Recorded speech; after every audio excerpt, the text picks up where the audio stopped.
Good evening to our global audience. Many thanks for joining us for your Monday edition of Primetime News. I'm Selima Shimoifileni Masipa.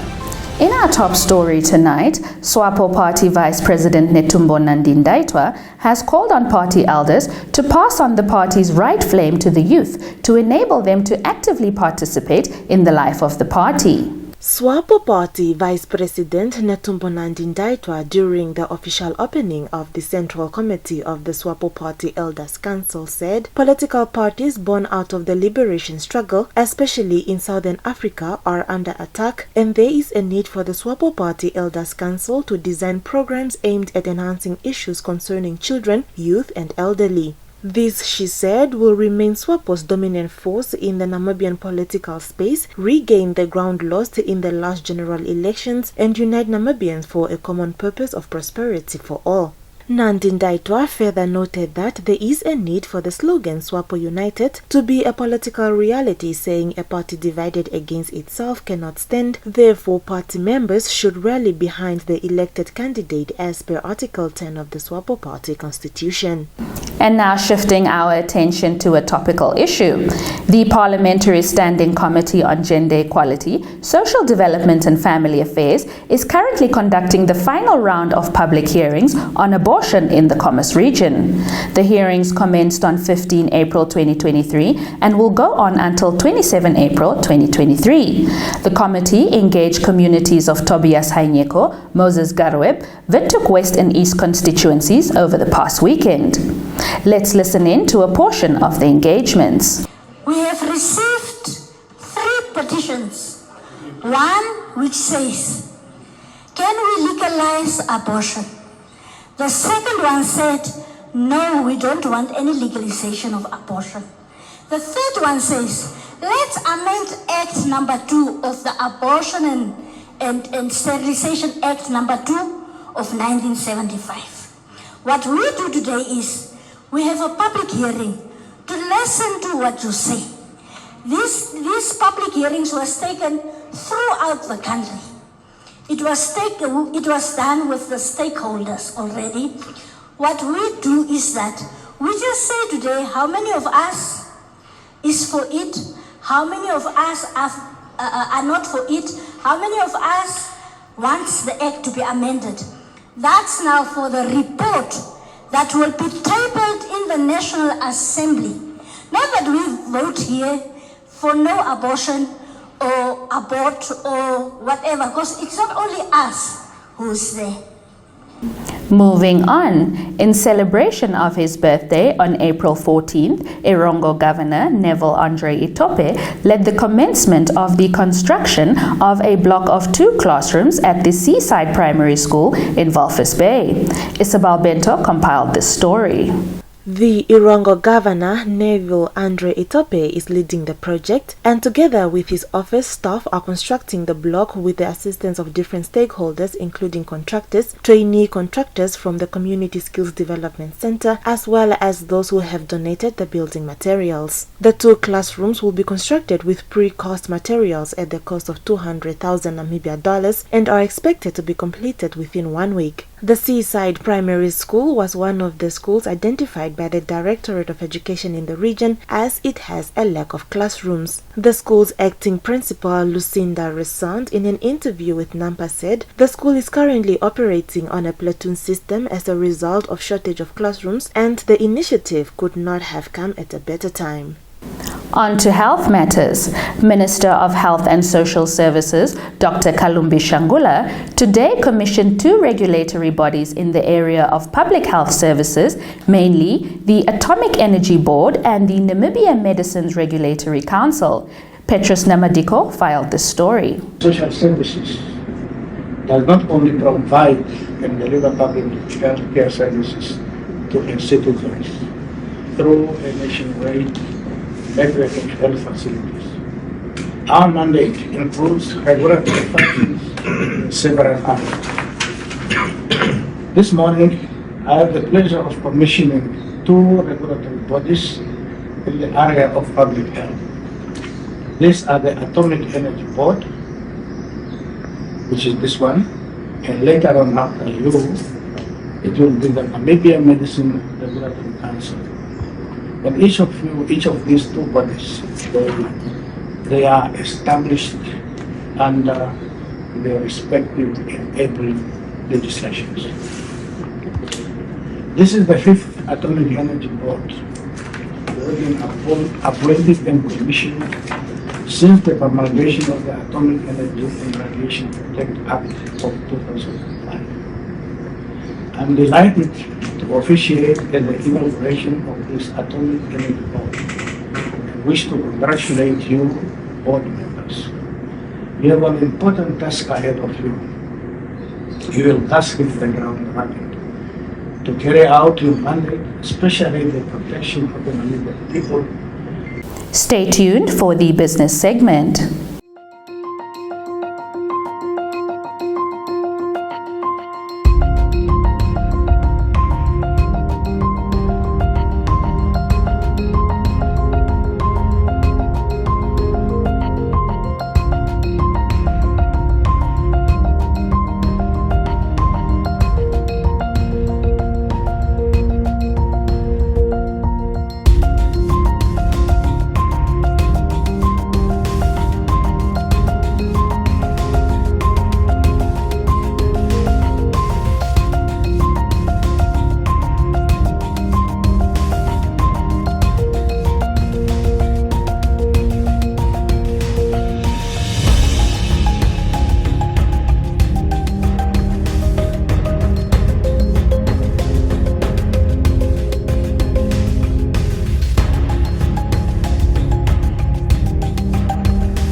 Welcome to Primetime Biz, the segment where we bring you in-depth analysis of all the latest news and trends in the world of business and economics. Leading the segment, the Namibian economy is expected to record a growth rate of 2.7% compared to an upbeat growth of 4.6% recorded in 2022 and 3.5% the prior year. According to Agribank's 2023 quarterly economic outlook for the first quarter, the 2023 growth rate is attributable to increases in the primary and secondary industries of 12.9% and 3.3% respectively. Isabel Bento compiled the story. In 2023, primary industries are expected to remain resilient on the back of the ongoing oil exploration and appraisal activities and robust growth from diamond production from the Benguela gem mining vessel. The document availed here further read that central banks are vigorously fighting inflation. After a long period of pricing stability, elevated inflation is becoming worrisome for Namibia, unduly affecting low-income households and threatening food security.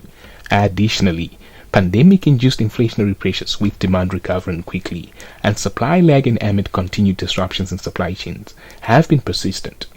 The rise in interest rates by the Bank of Namibia from 3.75% to 7.0% was prompted by rising inflation and increasing global interest rates, particularly in South Africa, to maintain the peg.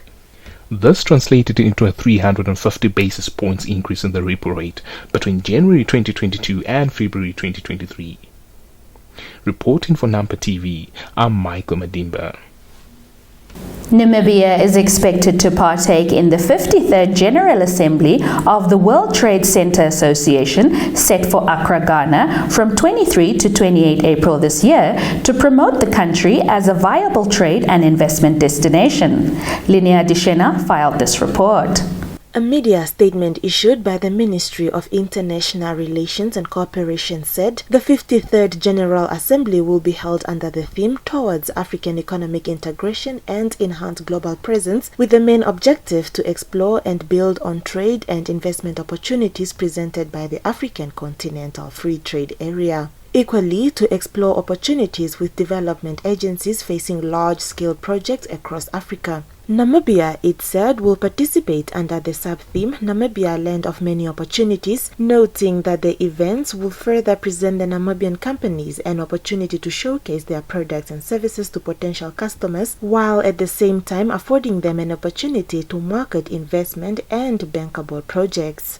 And that brings us to the end of your top news segment for tonight. Stay tuned for the economics roundup, followed by a detailed weather forecast.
Welcome to Sport Planet.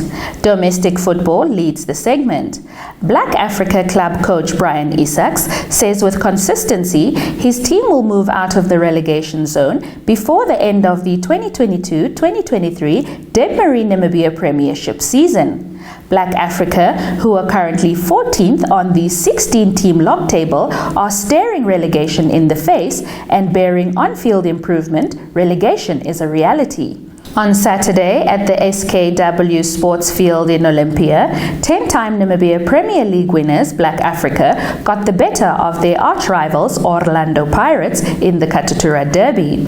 2 impressive goals from Black Africa striker Petrus Zakaria saw them emerge 2-0 victors as they began their quest to move up the table away from relegation zone with 8 games left in the season. Round 5 of the 2023 MTC Namibia Netball Premier League saw exciting matchups at the Patrick Yambo Police College in Windhoek, as well as fixtures that were played at Walvis Bay in the Erongo region. The match of the day saw Tigers outclassing their opponents, Afrocat Lions, in a tightly contested fixture. After round 1 of matches, Tigers are 4th on the log, while Mighty Gunners, Namibian Navy and Oshodanjupa are 1st, 2nd and 3rd respectively. Your sports roundup is up next.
And with that, we have reached the end of Monday night's broadcast. Many thanks for tuning in. From myself, Selima Shumwefeleni Masipa, and the entire production team, it's good night.